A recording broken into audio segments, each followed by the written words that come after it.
Ethan Hale had never planned on causing an interstellar incident before breakfast. He leaned over the translation console, the hum of the research station echoing softly through the metal corridors. Outside, the stars of the Centauri expanse stretched endlessly, indifferent to human concerns or alien ones for that matter. The neutral research station hovered on the edge of disputed space, a place where species met to discuss trade, science, and the occasional fragile peace. Humanity had only been here for a generation, still proving themselves, still trying not to be dismissed as fragile and naive. Ethan adjusted his headset and cleared his throat.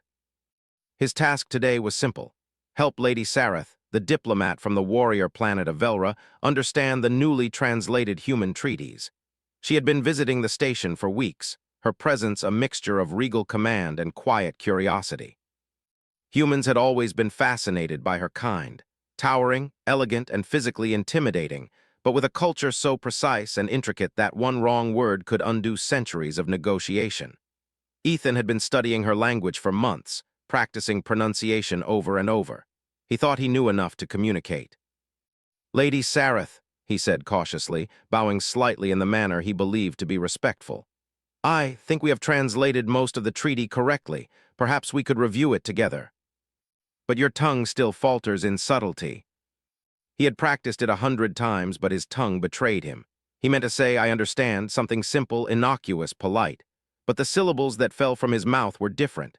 They were ancient, sacred, and to Velrans, dangerous. The room froze. Sareth's attendants stopped mid-motion. The soft hum of the station seemed to vanish. Even the other humans in the translation room felt the weight of the moment, a sudden, icy tension pressing against their ribs. Ethan blinked. I said it wrong." "You said," her voice was soft, yet it carried through the room like steel, "Do you want to marry me?" "Do you want to marry me?" she repeated, her tone even calm, formal. Ethan's brain refused to function. He opened his mouth. I didn't mean." Once spoken, the word demands a response. To refuse would shame me, my house, and my position. He had solved impossible problems before, diffused crises, negotiated peace when others failed. But now, staring at Sareth, he felt small, powerless. And yet a tiny spark of curiosity ignited. Sareth watched him, patient, waiting for him to speak. Ethan swallowed hard, forcing his thoughts into words. I didn't know that's what I said." "I thought it meant," he faltered, searching for a plausible human phrase. "I thought it meant I understand. Bond of destiny." I don't even know what that ritual is," he whispered. Sareth's lips curved into the faintest smile, almost imperceptible but terrifying in its precision. "Few humans ever do. Few humans ever will. That is why you intrigue me, Ethan Hale. Few humans speak the words of Velra without understanding the consequences. And yet you have done so. I apologize. Please tell me what I need to do to." He could argue, reason, explain, but he knew instinctively that reasoning with her would not work. This was not a human law, not a human culture. It was Velran, ancient, unyielding, and yet he could see a flicker in her eyes, a curiosity that reminded him why humans had survived all their wars, adaptability. Okay, he said slowly. "If that's the only way, I'll participate. But you have to understand, this wasn't intentional, I didn't mean." I guess I don't." Ethan met with advisors, linguists, diplomats, and even Sareth's personal attendants. Each time he tried to explain, to plead ignorance, to reason, he realized that none of his human arguments mattered. This was Velran law, ancient, unbreakable, and then came the first glimpse of something unexpected. Sareth did not treat him as a fool or a criminal. She did not strike him down or order him imprisoned. Instead, she guided him through the first steps of understanding the ritual. She explained the symbolism, the gestures, the words he would need to repeat. Ethan realized that though he was powerless in the physical sense, he had been given a chance to adapt, to learn, to survive. By evening, they were in the ceremonial chamber. The walls shimmered with holographic runes, and the air seemed to hum with history. Sareth stood tall, radiating authority and expectation. Ethan took a deep breath. He had no idea what would happen, no idea what he was truly committing to, and yet he felt a strange certainty. Somehow, humans had always been defined by impossible odds, by standing in front of the unknown and surviving. And maybe, just maybe, that would be enough. As he repeated the first words of the ritual, clumsy, uncertain, a shiver ran down his spine.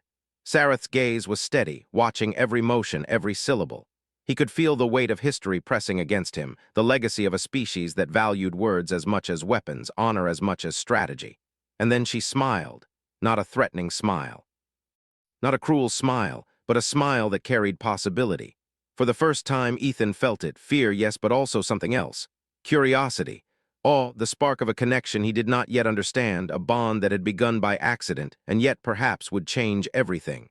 The stars outside the chamber twinkled, indifferent.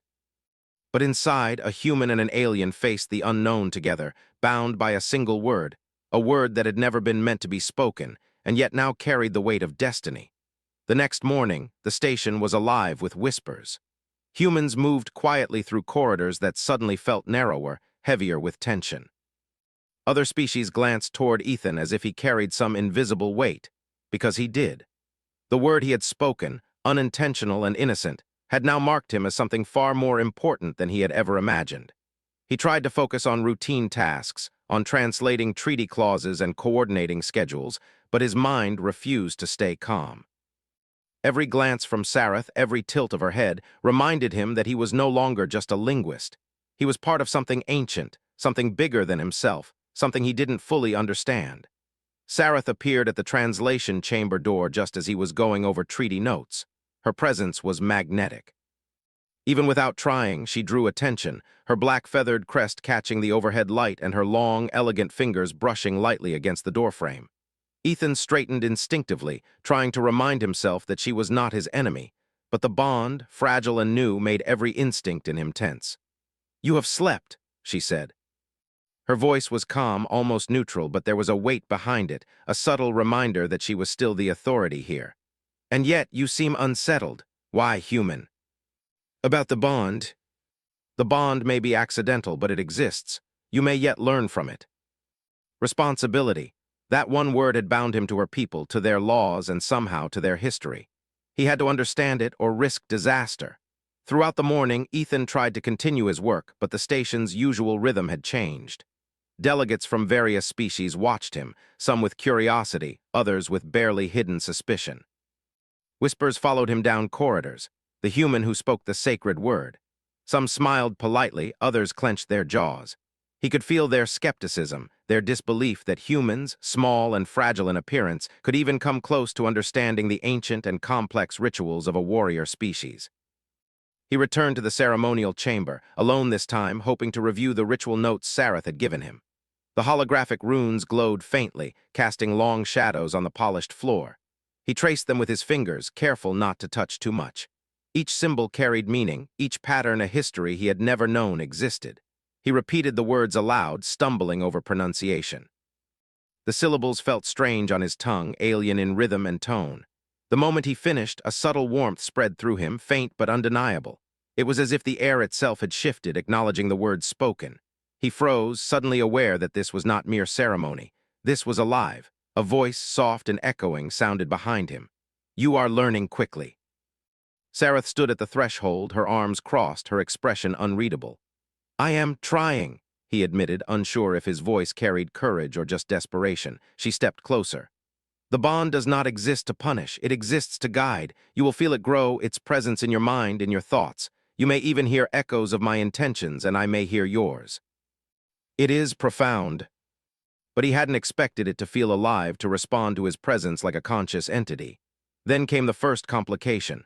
Alarms blared suddenly through the station. Red lights flashed. The tranquility of the morning vanished. Ethan's stomach dropped. He raced toward the control room, Sareth moving effortlessly beside him. "Attack?" he asked, breathless. "No," she said, eyes scanning the station's displays. "But someone is watching us. Someone does not like the human's presence in this situation." The bond had made Ethan a target, and these factions saw him as leverage, either a pawn to manipulate Sareth or a liability to eliminate. Ethan's mind raced.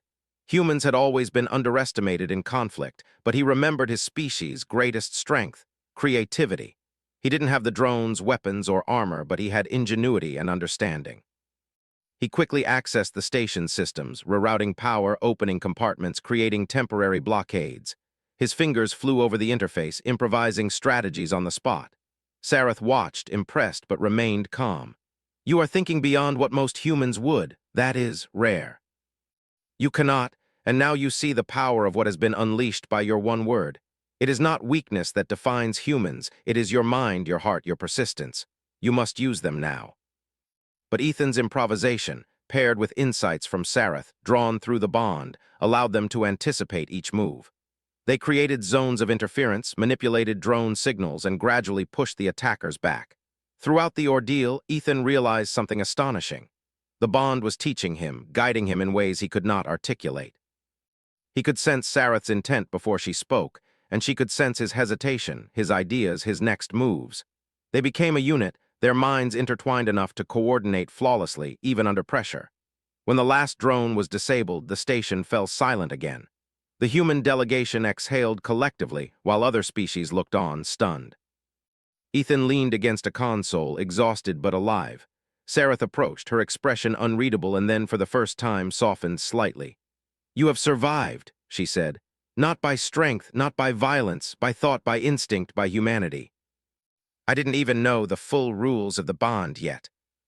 And now, through the bond, even Velrans could see it. But there was no time for relief. Sareth's expression hardened again. "The bond is still incomplete. There are eyes on us now, factions that do not trust humans or the circumstances of this accident. You have drawn attention, Ethan Hale. You will need to navigate this carefully. And soon, the full ritual must be performed." He had never thought of himself as extraordinary. He had survived, adapted, solved problems, but to be seen as capable of changing the galaxy, it was almost impossible to comprehend. And yet he felt it.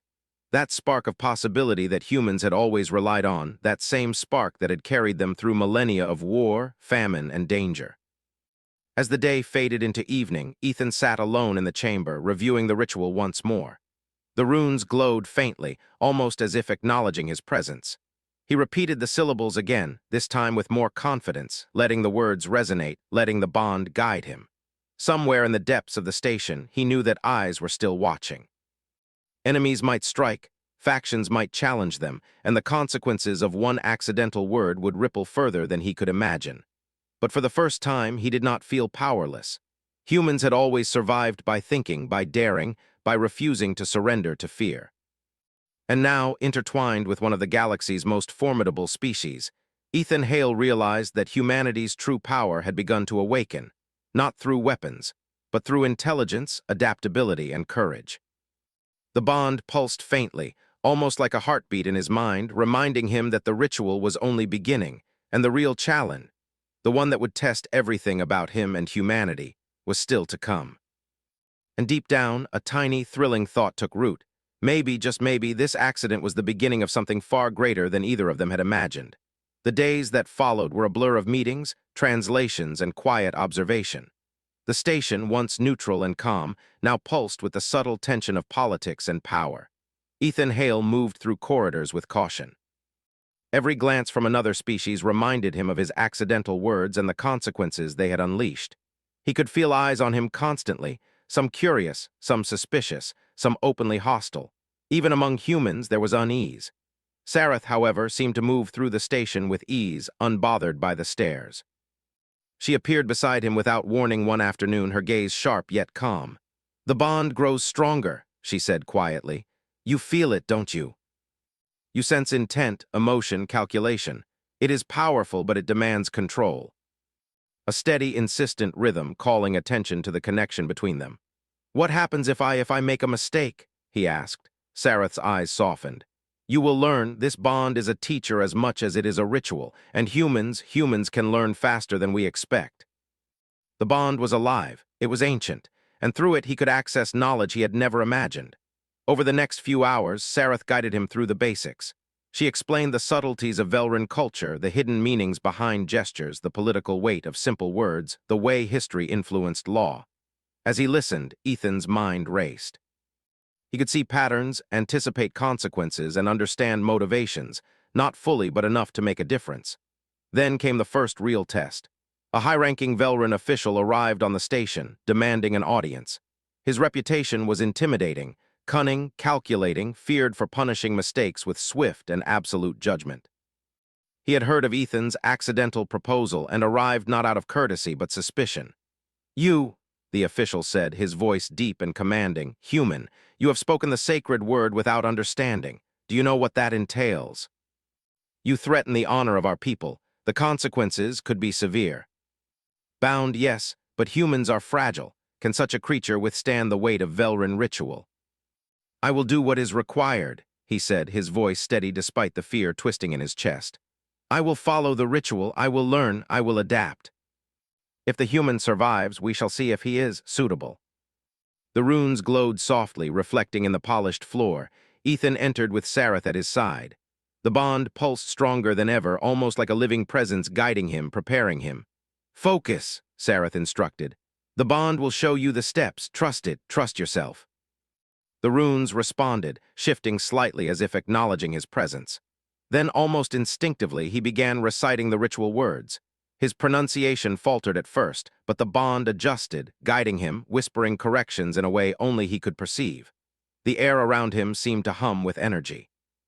He could feel history pressing against him, the weight of generations of Velryns who had performed this ritual. It was overwhelming, almost suffocating, but through the bond he drew strength. Suddenly, visions flickered in his mind. He saw glimpses of Sareth's world. Vast cities of metal and stone, warriors training from childhood, councils debating matters of law and honor, rituals older than human memory. He saw the sacrifices, the victories, the failures. And through it all, he felt an understanding grow. Not just of her people, but of their motivations, their fears, their pride. He stumbled, nearly losing his place in the recitation. Sareth's hand touched his arm, steadying him.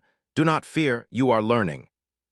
Sareth's thoughts reached him not just as guidance but as raw emotion, pride, curiosity, and something more, something he had never encountered before. He realized that the bond was not just about understanding her, it was about connection, about empathy, about sharing. He paused, overwhelmed, and Sareth's voice cut through, calm and steady. You are ready, she said. He opened his eyes. The chamber seemed brighter, the runes more vivid. He felt a surge of energy, not physical but mental. The bond was alive, reacting to his presence, to his courage, to his willingness to adapt. Outside, alarms sounded again. Ethan's heart raced. Security reports indicated a fleet approaching the station. Not an attack, but observers, factions who wanted to see how the human would handle the ritual, how he would survive the bond. Some were curious, others hostile. Some saw opportunity in his presence. Human, one voice crackled through the station's communication system. We are watching. Do not fail or there will be consequences. Through the bond, he sensed Sareth's calm. Do not worry, she said. They are observers, we are prepared, focus on the bond. Hours passed, each step of the ritual precise and deliberate. Ethan learned to anticipate Sareth's guidance, to act before she spoke, to feel the rhythm of the bond. He realized that the bond was not merely a test of obedience. It was a test of character, of intelligence, of courage. When the first stage of the ritual was complete, the observers outside could only watch in stunned silence. A human had not only survived, but thrived, navigating an alien ritual that few of Sareth's own people could master. Sareth turned to him, her eyes reflecting the glow of the runes. You have done well, she said. But this is only the beginning. The bond will grow stronger, and with it, the challenges will increase. You must be ready. Do not forget that. As he left the chamber, the bond pulsing faintly in his mind, Ethan realized that the real test was not the ritual itself, but the galaxy watching, waiting, judging. And if humans had learned anything over millennia, it was that they could adapt, survive, and even thrive when no one expected it. The bond would guide him, Sareth would protect him, and together they would navigate the challenges ahead. And somewhere deep inside, Ethan felt a spark of pride, a spark that reminded him of why humans had endured, why they had always survived, and why, perhaps, they could change the galaxy after all. The observers outside could wait. Humans were ready to show what they were truly capable of. The station had barely returned to a semblance of normality when the first official warning arrived. Holographic displays flickered to life, showing fleets moving in the distance, distant but unmistakably organized. Factions within the Velryn Empire had taken notice of Ethan Hale, the human who had spoken the sacred word, and they were not pleased. Observers had become strategists, and strategists had become aggressors. Ethan stood at the command console, eyes wide as he processed the information. How close are they? He asked, his voice tense. Sareth's gaze was calm, unflinching. Close enough to demand our full attention. They do not trust you, human. Some see you as a threat, others as a liability. Either way, they intend to test you. "What do we do?" he asked, trying to steady his voice. "First," Sareth said, "we must fortify the station, every system, every access point, every sensor. Second, we must prepare for direct engagement, but not through weapons alone, through strategy, adaptation, and understanding. You will need to lead part of this, human." Humans were rarely in positions like this in galactic affairs. Usually they observed, studied, and adapted, quietly influencing outcomes from behind the scenes. But now he would act directly, and with the bond guiding him, he might just succeed. The next hours passed in a whirlwind of activity. Ethan coordinated with Velran engineers, translating human ideas into Velran systems. He suggested adjustments to shields, energy rerouting, and drone deployment patterns. Sareth moved beside him, her presence both reassuring and commanding. Through the bond, she guided his instincts, amplifying his understanding of Velran engineering, strategy, and protocol. By the time the approaching fleets were within sensor range, the station was ready. Weapon systems hummed, shields flared to life, and drones patrolled critical points. Ethan had never felt more alive, more aware, more capable. And yet the bond pulsed insistently, reminding him that the real challenge was not just defense. It was understanding the opponents, predicting their moves, and adapting faster than they could. The first fleet entered sensor range. Unlike the automated drones of previous attacks, these were crewed vessels, fully aware of the human at the center of events. Their presence alone was intimidating, sleek, angular, heavily armed. A visible statement to the station: humanity is under scrutiny and failure would be unacceptable. Ethan focused, letting the bond guide him. He could feel Sareth's calm, her analysis of enemy patterns, her anticipation of their tactics. It was as if he could see through her eyes and yet retain his own instincts. He began issuing commands, directing drones, adjusting shields, coordinating systems. The first salvo of probes hit the station. They were sophisticated, scanning for weaknesses, testing responses. Ethan's hands flew over the interface, improvising countermeasures in real time. Shields fluctuated, drones intercepted probes, and the station remained intact. Sareth's eyes gleamed with approval. "You are thinking like a Velran," she said quietly. "And yet, you are human. That is why this works." Ethan could feel the station itself responding, almost as if it recognized the human-led strategy and adjusted in subtle ways. This was not instinct. It was adaptability, the hallmark of humanity, amplified through connection with Velran knowledge. Hours stretched into tense minutes, minutes into moments of rapid calculation. The enemy fleet tested every weak point, probing, retreating, probing again. And every time Ethan anticipated, countered, adapted. His mind moved faster than any algorithm, his instincts sharpened by the bond. But just as they began to gain the upper hand, a new threat emerged. A hidden fleet, cloaked until now, jumped into proximity. Their attack was sudden and aggressive, targeting critical systems simultaneously. Shields faltered, drones were overwhelmed, alarms blared, Ethan's pulse quickened. This was no longer a test of adaptation, it was survival. Through the bond, he felt Sareth's tension, her calculation, her unwavering trust. He focused, letting the connection guide him, letting instinct and knowledge merge. "Divert auxiliary power to Sector 4, he commanded. "Activate defensive drones in Sequence Alpha 3, prepare countermeasures for cloaked ships. You are the center of this now." For the first time, he realized that this bond was more than a ritual. It was a bridge, connecting two species, two minds, to create something neither could achieve alone. The station pulsed with energy, shields flaring, systems adjusting, drones intercepting. Ethan's commands flowed smoothly, confidently, as if he had been born for this moment. He realized something profound. Humans had always survived against impossible odds because they could adapt, because they could think, and because they could trust one another. Now, with Sareth guiding him, they could do even more. Minutes passed in a blur of action. The enemy fleet tested, probed, and attacked relentlessly. But each time, Ethan and Sareth responded, adapting faster than expected, turning the enemy's strategies against them. Slowly, the tide began to shift. The attackers faltered, their patterns disrupted, their probes neutralized. Then came the final strike, a coordinated attack by the cloaked fleet. Their weapons were powerful, designed to pierce any defense. Ethan's heart raced. He could feel the station's systems straining under the assault. Through the bond, he sensed Sareth's calculation, her unspoken plan. "Now," she whispered in his mind. "Combine human intuition with Velran's strategy, anticipate the strike, lead them into the trap." He directed the station's defenses. using a combination of automated systems and manual improvisation. Drones moved with precise coordination, shields shifted to create weak points that lured the enemy fire, and the attackers fell into a carefully constructed pattern. At the critical moment, Ethan triggered a countermeasure that released a pulse through the enemy fleet, disrupting their coordination. Their attack faltered, systems jammed, and they were forced to retreat. Silence fell over the station. Ethan slumped in his chair, exhausted but exhilarated. Sareth stood beside him, her eyes reflecting the glow of the consoles. "You did well," she said. "You have not only survived, human, but you have demonstrated something remarkable.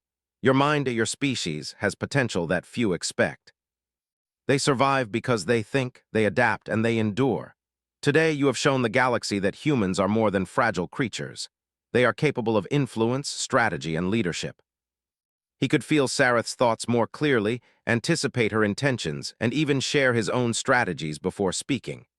The bond was no longer just a ritual. It was a partnership, a merging of minds that amplified both human and Velran potential. But there was no time for celebration. Reports indicated that distant factions within the Velran Empire were mobilizing, some displeased with the humans' survival, others intrigued by the potential. Ethan knew that this was only the beginning. The bond had revealed his species' capability, and the galaxy would now watch more closely. He looked at Sareth. "What happens next?" he asked quietly. She studied him for a moment, her eyes unreadable, then smiled faintly. "Next, you will learn the true power of the bond, and the true challenges humanity can face. Not all enemies can be defeated with instinct alone. Some require understanding, patience, and courage." The bond had carried him through the first real test, but he knew that the galaxy was vast and that threats, both known and unknown, were waiting. And yet, for the first time, he felt ready. Humans had survived impossible odds for centuries. They had adapted, endured, and prevailed. And now, with the bond, he could show the universe just what humanity was capable of. The station hummed softly around him, alive with energy, tension, and the promise of the unknown. Outside, distant stars twinkled, indifferent yet beautiful. But inside, a human and an alien faced the future together, connected by a bond forged by accident, strengthened by courage, and destined to change the way the galaxy saw humanity forever.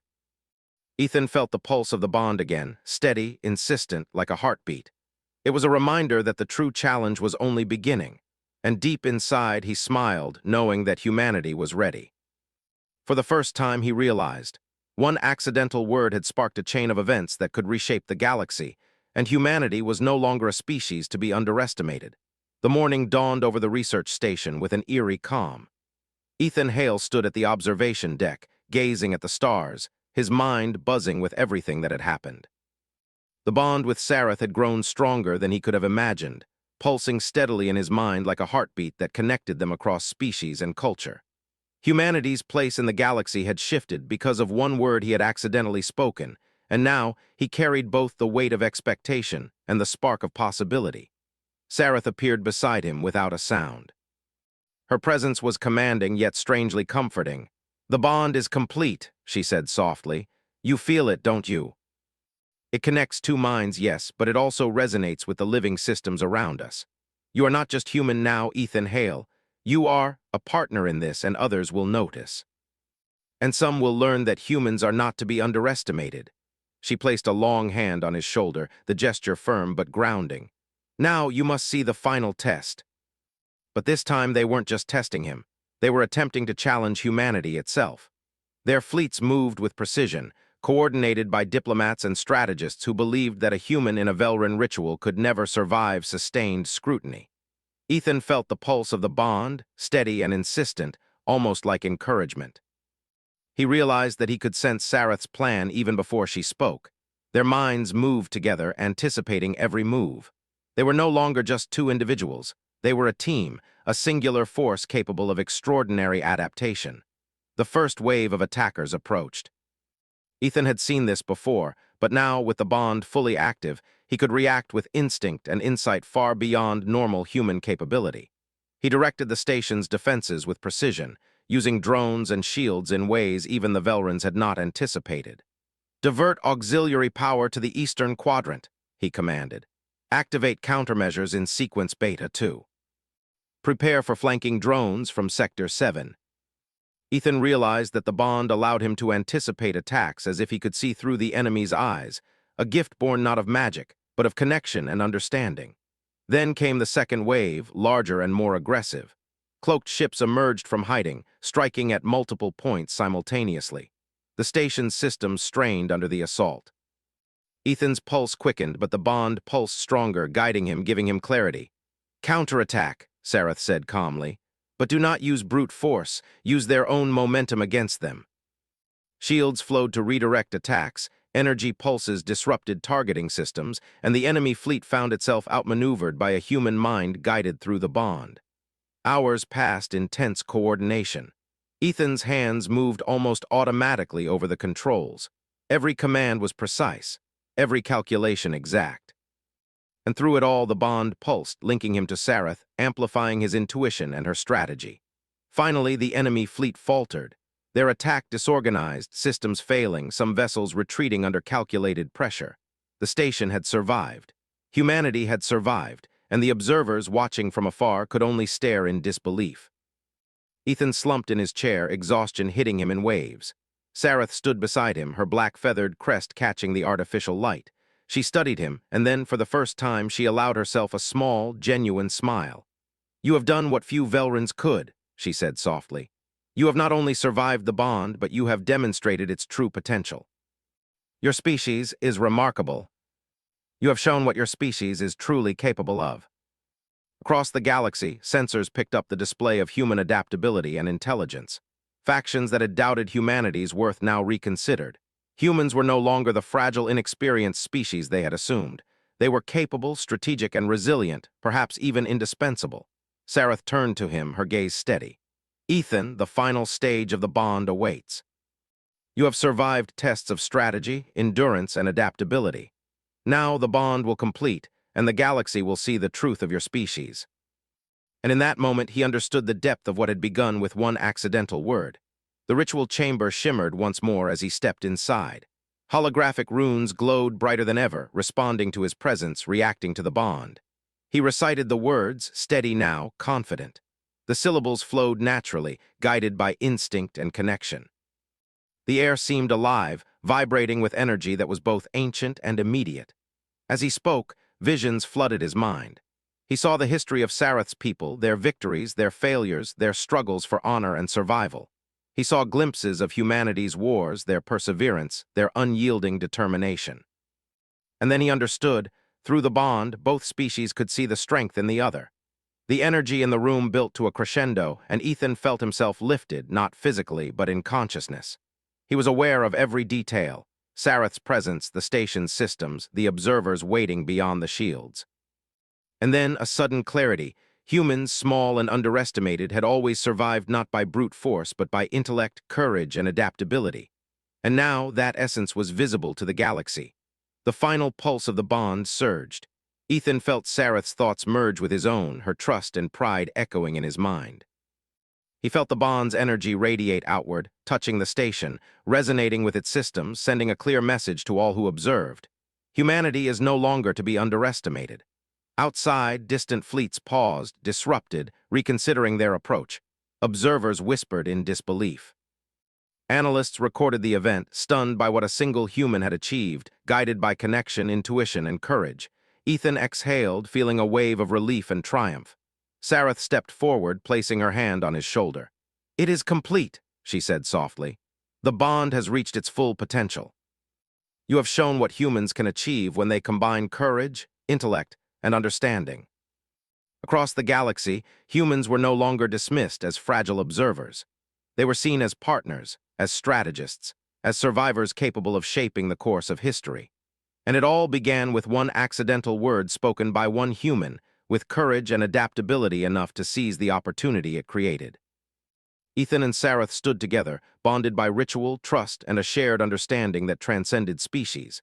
The galaxy had seen their strength, and humanity's reputation had changed forever. For the first time, Ethan felt not fear but pride.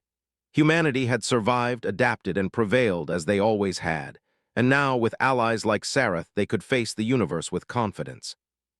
The stars outside the station twinkled, indifferent, but inside, a human and an alien shared a bond that could not be broken.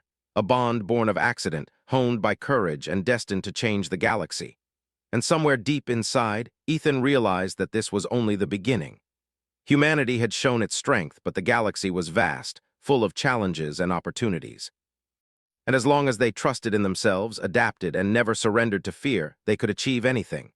The bond pulsed once more, steady and strong, a heartbeat connecting two minds, two species, and the hope of a future where humanity could shine among the stars. Ethan smiled. One word had changed everything.